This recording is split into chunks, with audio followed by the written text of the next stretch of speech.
So I want to start today with a premise that it honestly sounds a little bit like we're stepping into the Matrix, but it's actually coming from some very dense cognitive science research. You ready for this? I'm fully ready. Let's go down the rabbit hole. Okay, so the idea is this. You don't actually see the world. Not really. You don't see buildings or trees as they physically are.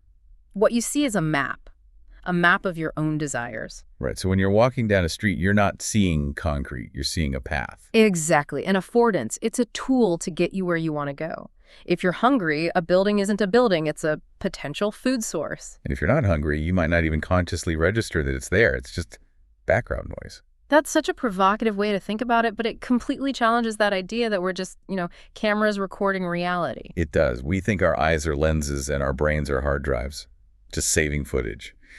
But the research we're getting into today suggests we're much more like projectors. Projectors, I like that. We project our goals onto the world, and that overlay becomes our reality. And that concept is really the anchor for our whole deep dive today. It is. We're doing a bit of a high wire act here, connecting three really different sources to figure out how this projector in our heads actually works and how to fix it when it starts projecting a horror movie. It's a unique combination for sure. We've got cognitive science, internet moderation tech, and ancient Greek philosophy. Exactly. So first we have this theory of telic states, which explains how our goals build our reality. Then we pivot to this really fascinating Reddit experiment from 2025. They tried to use just a simple delay, a bit of friction, to fix our broken online conversations. And then finally, we look at the internal software we all need to run this, which brings us to stoicism and virtue ethics. So the mission today: how do our goals shape what we see? How does that lead to all the toxicity online? And how can a 47-second pause or some ancient wisdom actually help? It's a journey from the brain to the chat room to, I guess, the soul. I love that. Let's start with the brain. This paper, Goals and the Structure of Experience. It introduces this term, telic states. Now, I know telos is Greek for goal or purpose, but what exactly is a telic state? Well, to get it, you first have to understand the standard model for how we think about learning, like in AI or reinforcement learning. Okay. The textbook idea is that the world is a fixed stage. It has a state. Like a chessboard. The board is the board. The pieces are where they are. Exactly like a chessboard. And the agent, you, me, and AI, looks at that fixed state and tries to figure out how to get a reward, like checkmate. Right. So the world is objective. It's just there. That's the standard view. But this paper argues that's wrong. They say the state of the world actually emerges from the goal. The chessboard itself changes depending on what you're trying to do. That is the telic state. The goal defines the reality. This reminds me of that old philosophy problem they mentioned, the is versus ought problem. Hume and G.E. Moore. I remember struggling with that in college. Yeah, everyone does. So traditionally, you separate the is, the facts, the physical world from the ought. Our values, our goals. Yeah. Hume said you can't get an ought from an is.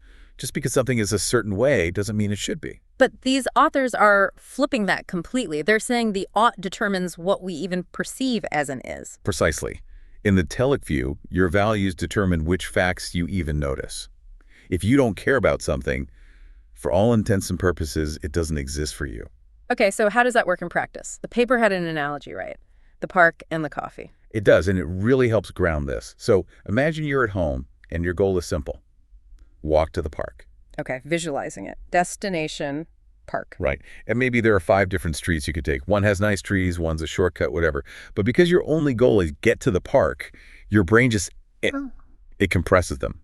They're all functionally the same. They become one single state, path to park. So I'm not seeing the shops or the different kinds of trees. I'm just seeing the way forward. Exactly. You ignore the details because they're irrelevant to the goal. But now, let's change the goal. You still want to go to the park, but you also want a cup of coffee. Ah, a crucial update, a caffeine-based goal. A very crucial update. And suddenly, the world splits. The physical streets haven't changed, but your reality has. The streets with coffee shops are now one kind of state, and the streets without coffee shops are a totally different state. Wow. So the objective facts of the world changed because my subjective goal changed. That's it. You're constantly compressing reality based on what you care about. If a difference doesn't make a difference to your goal, you You delete it. It's like when you buy a certain model of car and then you suddenly see that car everywhere. That's a perfect example of a telic shift. The paper even brings in a 7th century Buddhist philosopher, Dharmakiri, to back this up. Which was so unexpected. I did not see that coming in a cognitive science paper. It just shows how timeless this idea is. Dharmakirti argued that we group things like, say, cups, not because they're physically identical. Right, a teacup and a plastic party cup look nothing alike. Exactly. An alien wouldn't group them together. But we do because they serve the same purpose. Quenching thirst. We impose similarity based on function. We tell the world what it is.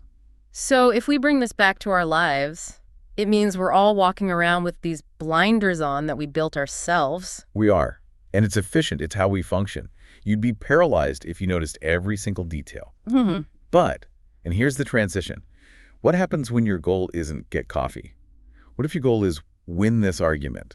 Oh, I see where this is going. If my goal is to win, I stop seeing a person, I see an opponent, an obstacle. Exactly. Your telic state compresses them into a caricature because that's all your goal requires. You don't need their humanity to win. In fact, their humanity is just noise. So you delete it.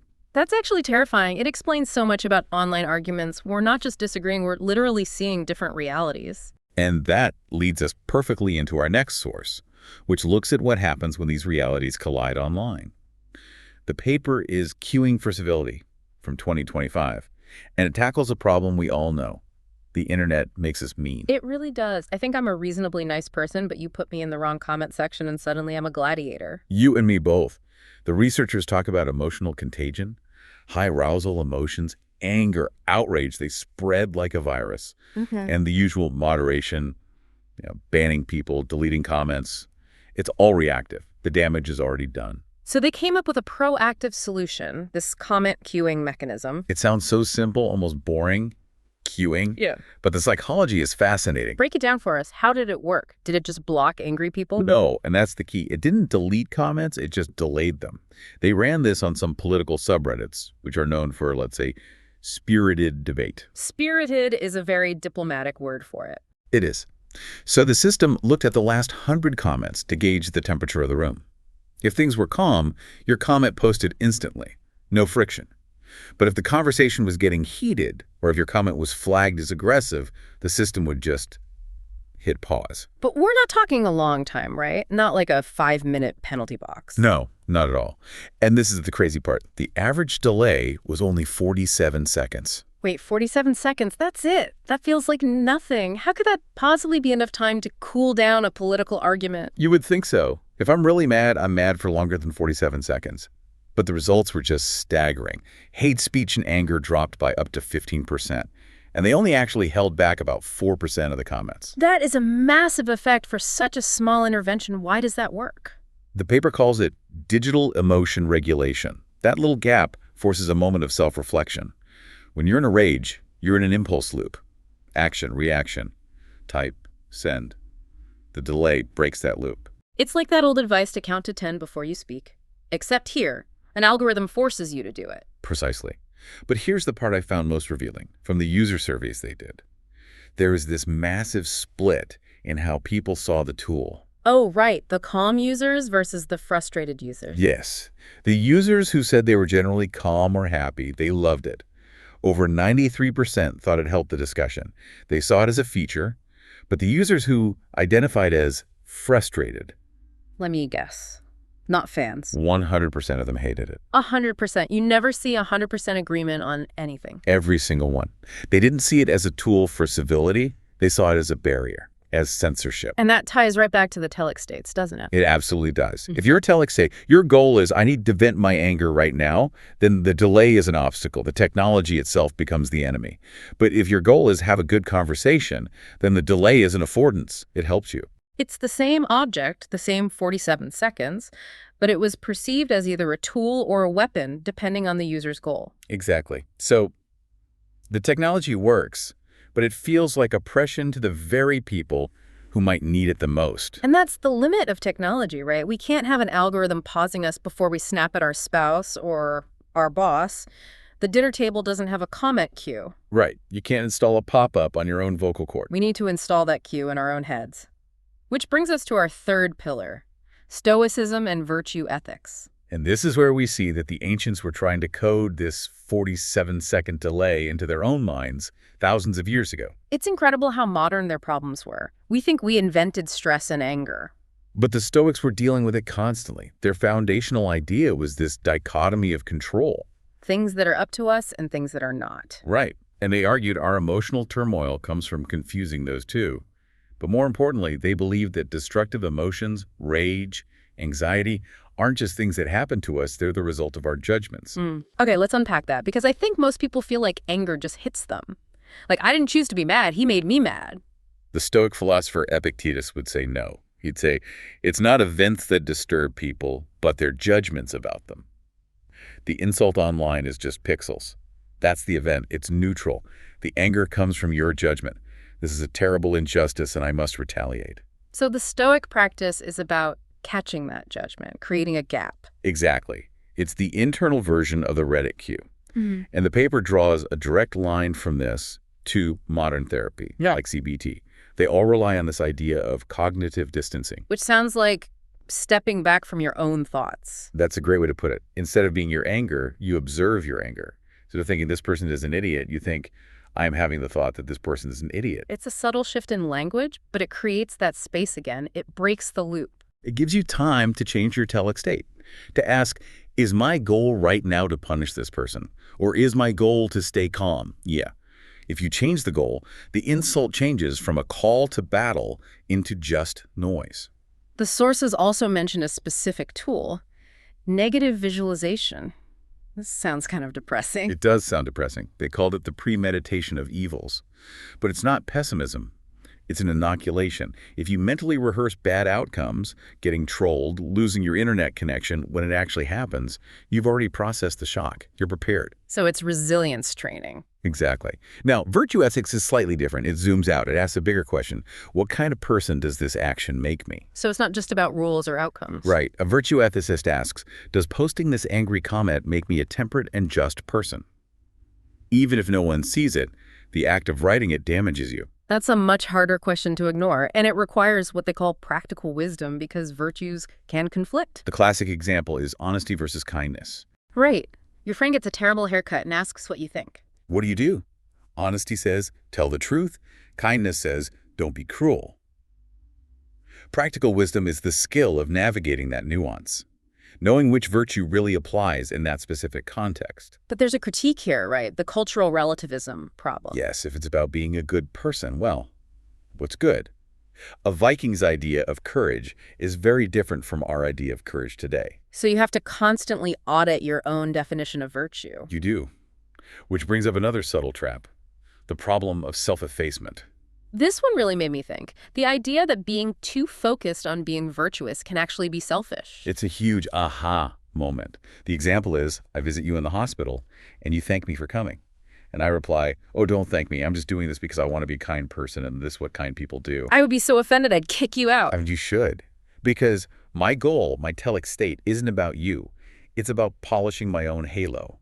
To be truly virtuous, you have to actually care about the friend, not just your own friendliness. It's a subtle but really important distinction.